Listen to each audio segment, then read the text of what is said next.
Petit chaperon rouge. Il était une fois une petite fille qu'on appelait le petit chaperon rouge. On lui avait donné ce nom car elle était habillée tout en rouge. Un jour, sa maman lui demanda d'aller porter à sa grand-mère malade une bouteille de sirop et une part de galettes. Pour aller chez sa grand-mère, elle devait traverser la forêt. En chemin, elle rencontra un grand loup qui lui demanda où elle allait ainsi.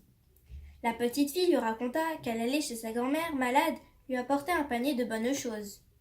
À ces mots, le loup s'enfuit à toutes jambes dans la forêt et, ayant pris un raccourci, il arriva le premier devant la maison de la grand-mère.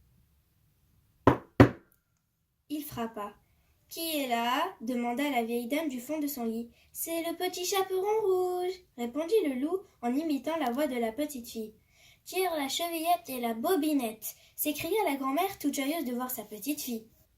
Mais c'est le loup qui entra et il mangea la grand-mère. Puis, sans perdre une seconde, il enfila la chemise de nuit et le bonnet de la grand-mère, puis il se recoucha dans le lit, tira la couverture de laine jusqu'à son nez et attendit. Pendant ce temps, le petit chaperon rouge arriva avec son panier de provisions. Elle frappa à la porte. « Qui est là ?» demanda le loup, imitant la voix de la grand-mère. « C'est le petit chaperon rouge !» dit la petite fille. « Tire la chevillette et la bobinette !» s'écria le loup. La petite fille se haussa sur la pointe des pieds, tira la chevillette et entra.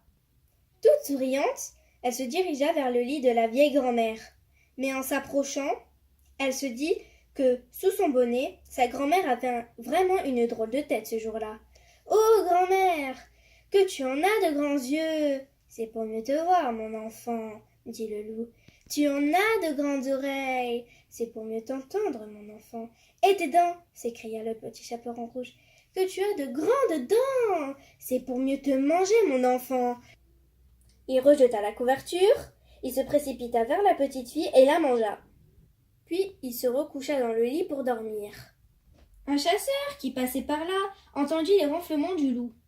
Il entra dans la maison, tua le méchant loup et délivra la grand-mère et le petit chaperon rouge. Fin de l'histoire.